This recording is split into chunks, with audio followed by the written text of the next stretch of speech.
we have been able to utilize technology to help our franchisees. We do pay a lot of attention to franchisees being profitable. I want to increase my revenue by $500,000 this year. Before you explore franchise options, take a few minutes to understand how you are wired. The assessment link is below.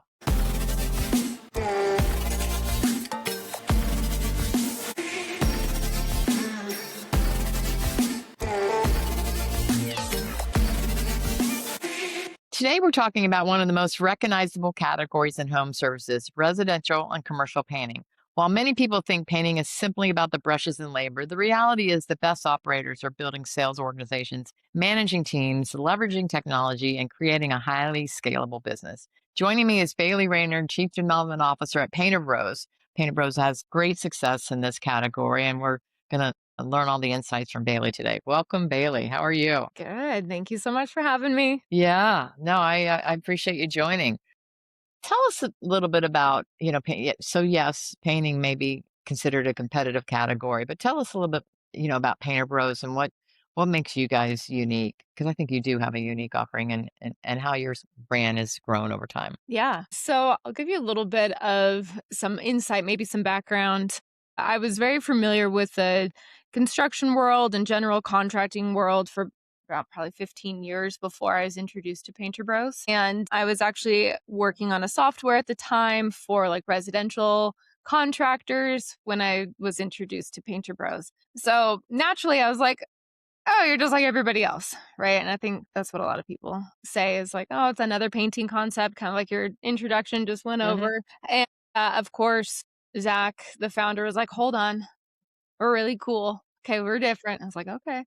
So sat down and learned a lot about what he was doing. A couple of things that are differentiators for Painter Bros. I think one of them is the operations point of it, how he set up the business, does like the labor, has the job costing categorized, was very different from what I was used to seeing in other construction type businesses or service businesses. I thought, wow, that actually makes sense. Like, why isn't everybody else doing this? Yeah. And I don't know why everybody else doesn't do it the same way, but it just financially made a lot of sense. One of the other major differentiators is the fact with us as a franchise, we do the residential, local commercial, and then, of course, the national account projects, which everybody gets really excited for. Hmm. To be really clear on the national accounts, how that is different is it's direct relationships with these Fortune 500 companies or these Fortune 50 sometimes, companies. And it's not a middleman that we work with. National accounts, that term is getting thrown around a lot, I think, in the Hmm. franchising space now. And a lot of folks are just working again with middle management or property management companies and calling it national accounts. What we did was bypass those companies and just go direct to the customer. And again, the differentiator there too is it's not handled by the franchisor. So it's not like the franchisor has a contract Right. with these customers and then passes it down.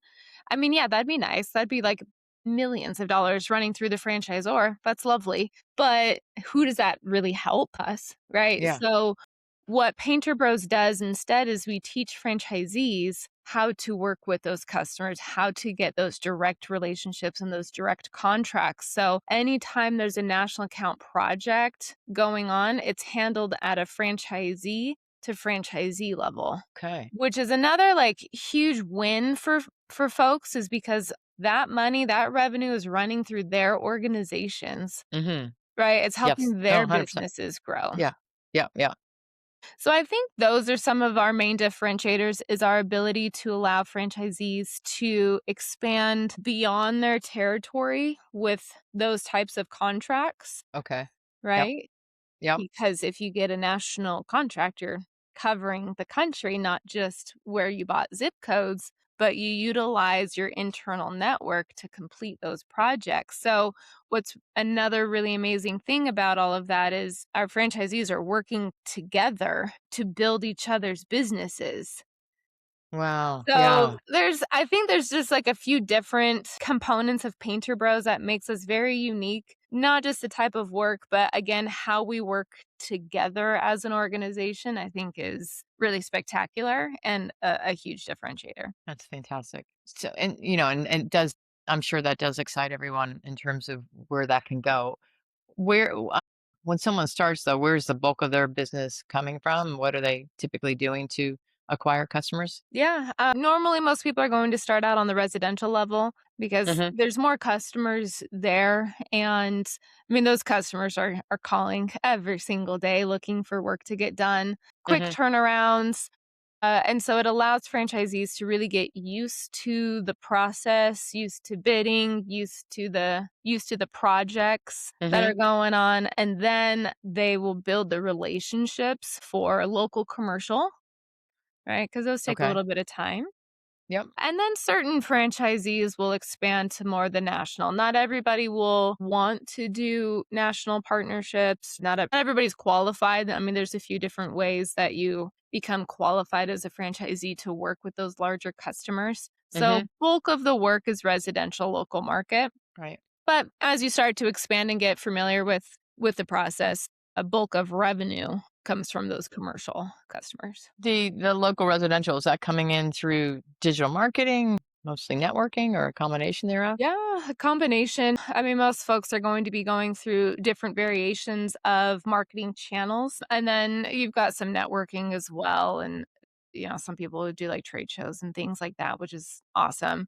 Hmm. What we do is we track everything inside of our software. So Okay. every single lead that comes in, we know what marketing channel it's connected to, how much did you spend on that marketing channel, and how much revenue came from that specific marketing channel, which I think is huge. It's our specific code that we created inside the software. It tracks a cost per customer acquisition. So it tells you how much did I spend on marketing, you know, against my Right. revenue. It's different from Right. an ROI.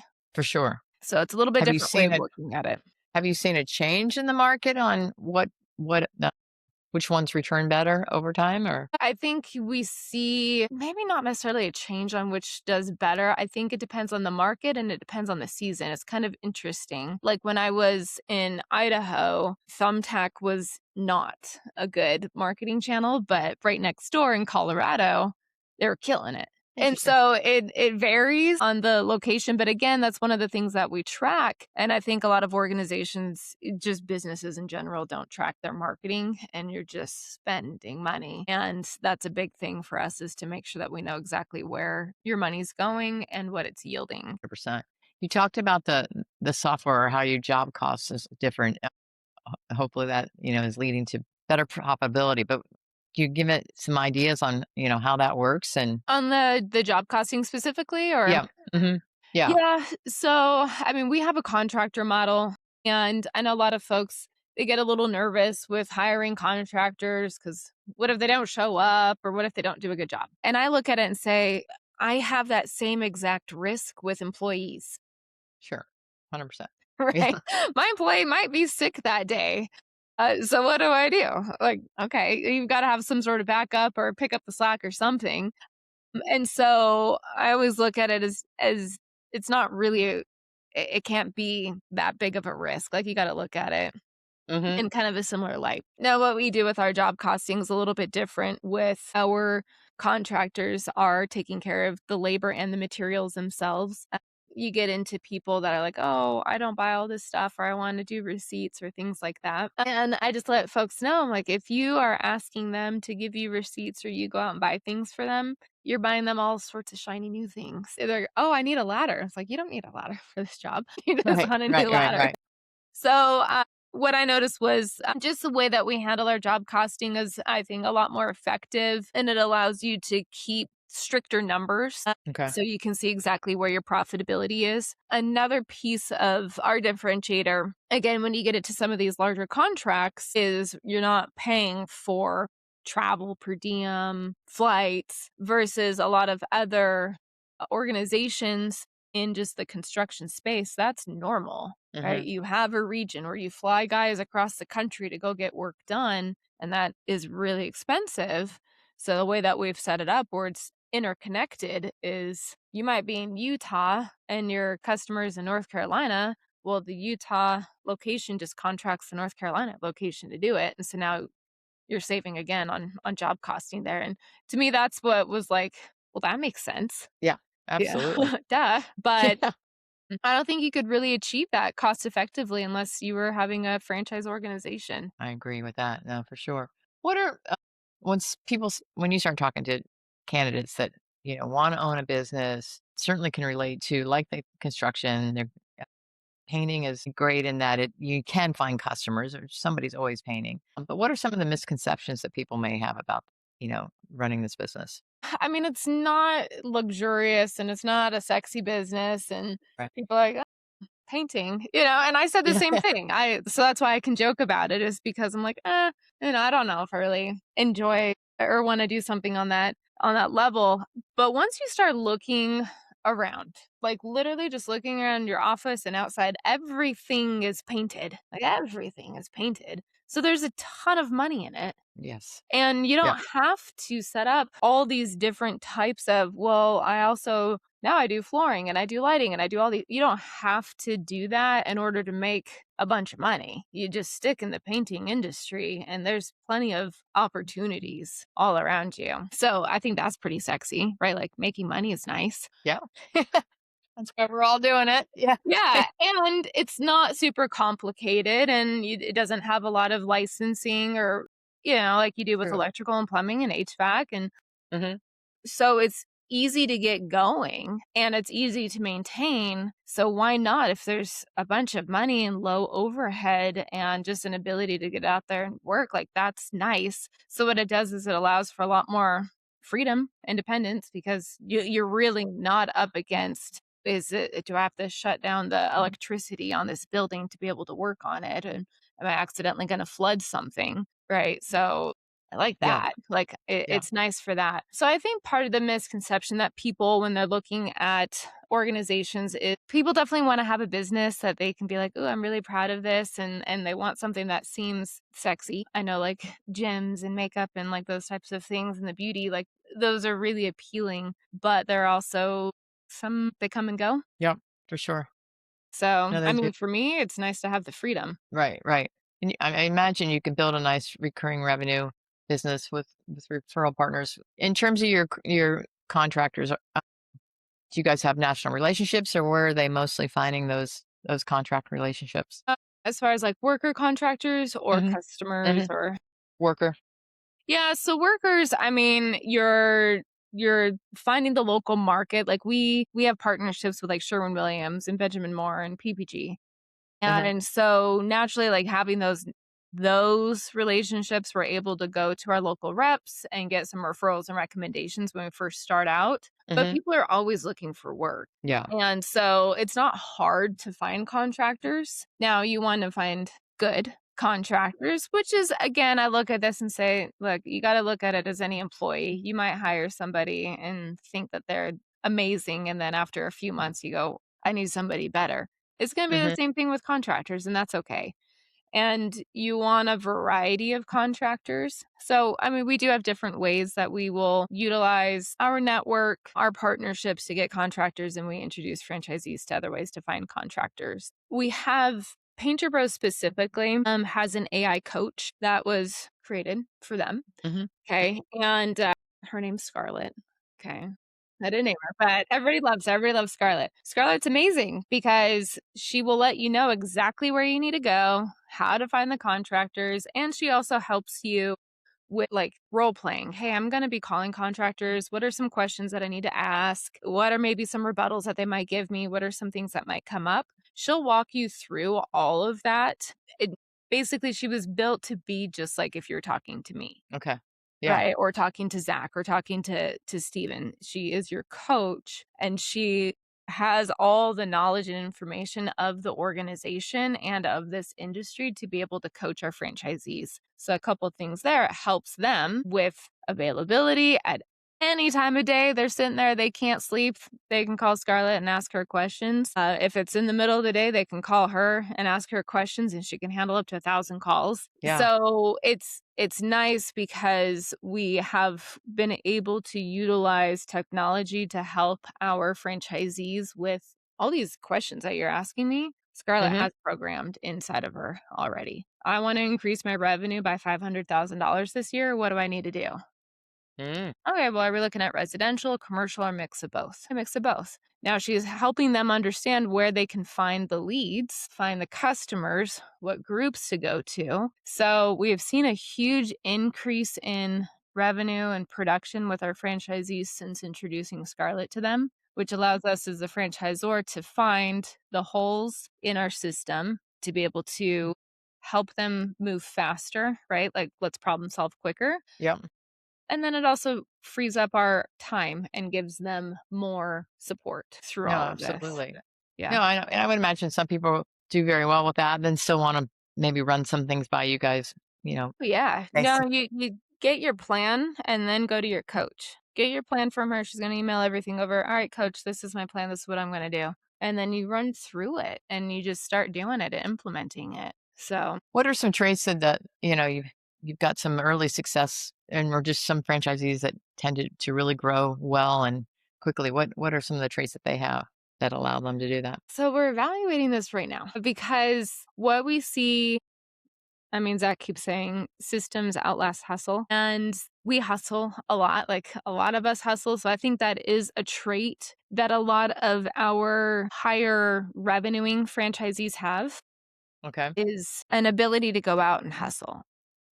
Okay. But the other part of what we see as a quality is an ability to follow the system start to finish. Mm, So, oddly enough, a lot of these type A people are doing well they're they're going to do what they need to do. They're going to right. follow the system in the process. So I see that as a big trait, coachable. I'll give you an idea. Like we've got a lot of like C-level suite type folks that have come in. They've done like business management before or have Okay. ran teams before.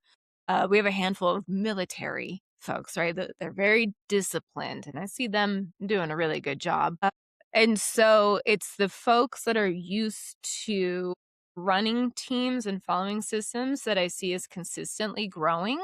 And I love that. And then Yeah. just the personalities, like we have an amazing culture. We have such an awesome melting pot of types of franchise owners. I mean, we've got all sorts of women, all sorts of like culture backgrounds, like That's everybody great. is in our organization and I love it. And I think the people that we have just want to win and do a good job and make a difference and like helping other people win. Oh, that's fantastic. How many franchisees do you have now? 40. Fantastic. So we talked a bit about those ones that, you know, they're going to drive and make things happen. Anything else that they're doing that helps them ramp quicker than I think they just want to close deals. Like they just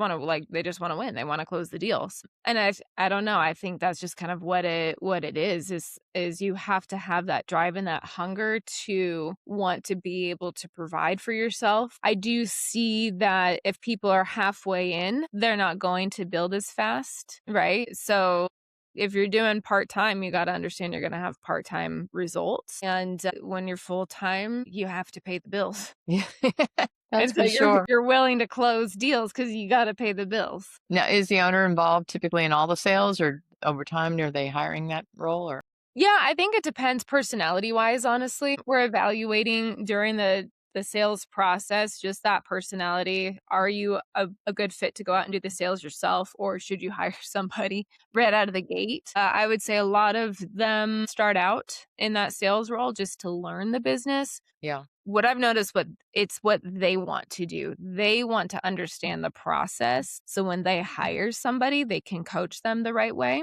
which is great.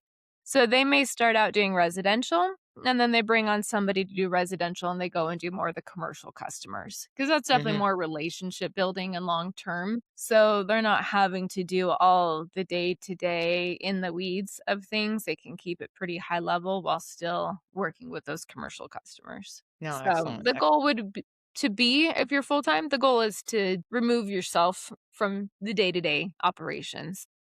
Right. But, it takes a year or 2 to really start getting familiar with it. Understand. Okay. What's the biggest mistake a new owner tends to make in the first year? Trying to reinvent the wheel, Gotcha. Yeah. which I get. I mean, that's why you buy a franchise is because the systems are already there, Yeah. but I think there's pride in wanting to contribute to the build of your business, and you're trying to find where can I contribute my knowledge or my strengths. Hmm. What if I do it this way? I'm like, well, we've already done it that way.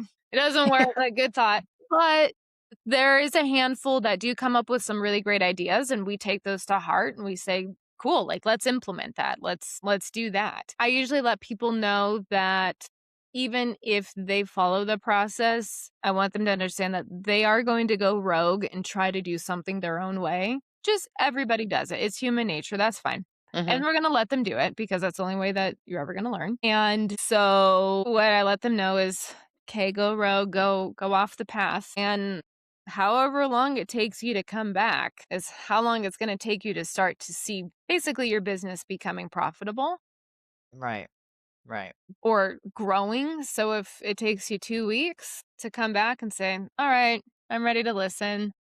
Okay, cool. If it takes you 6 months, Yeah. Yeah. and I think that's where the coachability kinda comes into play is how long are you gonna try and do it your way versus the way that the business was built. Yep, yep. In terms of being efficient and, the profitability of the business, I mean, I used to always say that, painting is one of the least expensive ways to make your house look beautiful, but paint's not cheap either. So it's Yeah. so, if something goes wrong and they've got to go back and redo it, obviously that's going to impact profitability. But what do you see as some of the best ways that your franchisees are scaling and improving their profitability over time? Yeah, I would say for the most part, it's being really clear on the project expectations. So if something like that, I don't, if the customer's like, oh, I don't like how this looked.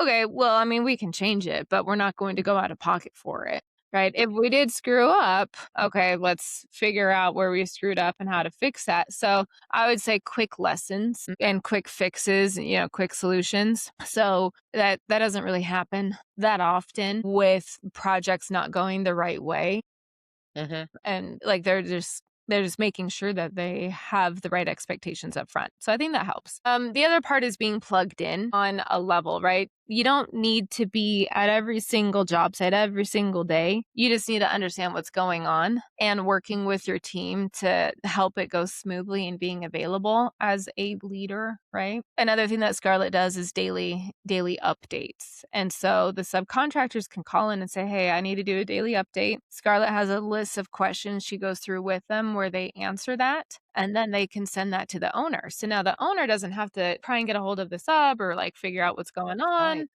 They just got an email recap.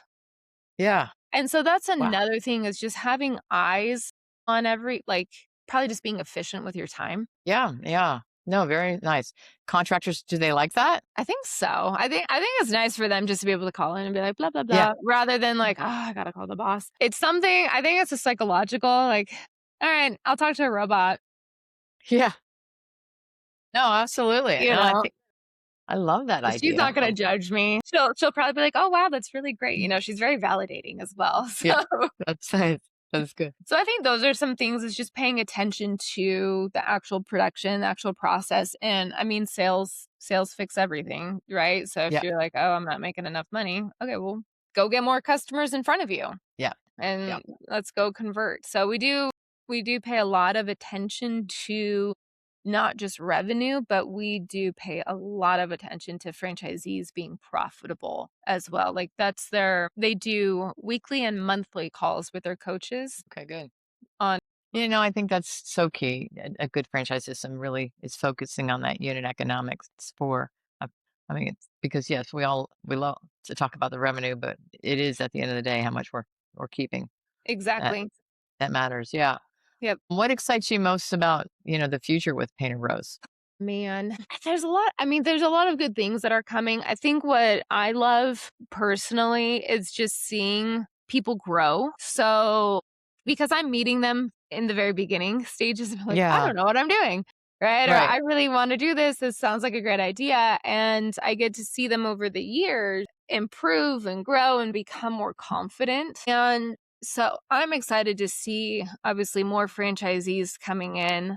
I really do believe in the brand and the company for what it stands for just as a whole, right? I know it sounds kind of silly. It's like, oh, it's a painting company. But I think really what Painter Bros is like a culture and a organization that wants to help customers and help customers improve their processes and save money and be happier. Like all those things, I think, are a big piece of what we are. And Mhm. it trickles down, and I see it with our franchisees. And so, I don't know, for me, I think I'm excited to see how it's impacting people's lives Yeah, all around. that's fantastic. Yeah. Yeah, Yeah, I that's know. It's like so heartfelt. No, it A is. little It's mushy, great. but I think when we do that well, good things happen. So, yeah. I think results, I'm a very results driven person. And I think you have to take care of people and you have to have a goal in mind. And if money is a goal, that's great. But results are going to lead to money. Doing a good job tends to lead to more customers, which tends to lead to Mhm. more money. If you're focused on just making a bunch of money, that tends to not work out. But if you're Yeah, focused on helping people, money is the. byproduct of that. Yeah, Yeah. I agree. No, I agree, and that's what hopefully we're all in this business to do to help people, find their dreams and create their own new avenues. So, anything else that you want to share about Painted Rose in the life of a franchisee? Man, I don't know. I think well, yeah, okay. So one thing with Painter Bros that I'm seeing as well happening in this industry, the average construction worker right now is, 55 or older. And within the next 5 to 10 years, you're going to have majority of the industry retire. If you think about it, right? Yeah. And we had this big gap in time, which was my generation that was told, go to college, get a degree. Mhm. Trades was kind of left out of that for a little Yeah. while. And now we're going to the next generations going, shoot, we need trade workers, right? So Yeah. like my kids are graduating now and looking at college. I'm like, you got to go into trades. That's where the money is. So if Mhm. you start looking at the research around all of this, I mean, there's billions of dollars that are going to be on the table in the next few years. Wow. That's very exciting, Yeah. right? And Painter Bros is a very young organization in the sense that, we're coming in, we're not retiring anytime soon, Right. right? And Zach is very young. And I think a lot of these organizations are looking at it going, okay, these people are going to be around for a bit. Yeah. Yeah. With these bigger customers that repaint every, 5 to 7 to 10 years, they have an organization that's going to be around for multiples of those 10 years. And now you're having that consistency and that relationship. I'm really excited for that. And we're on the forefront with technology and AI. Trade workers have been very used to pen and paper. And when those guys retire, what now? You've got to have a place to be efficient and be quicker just because everybody that's coming into trade, they grew up on tech and Right. you need to have a tech platform that the young people know how to use and operate, and that's easy enough. And so that's another thing that I think Painter Bros is doing a really good job with is getting in front of this wave of AI and getting ahead of it and Yep. understanding how to utilize it in the organization. Mhm. I, No, I that's think we're going to great. be around for a while. That's awesome. I mean, you're clearly already doing that with your contractors calling in to Scarlett. I love it. I Mhm. love it. Yep. Well, thank you so much, Bailey, for your time. It was really enjoyable, and look forward to hearing more updates down the road. Yeah, absolutely. Thank you. Yeah. Okay.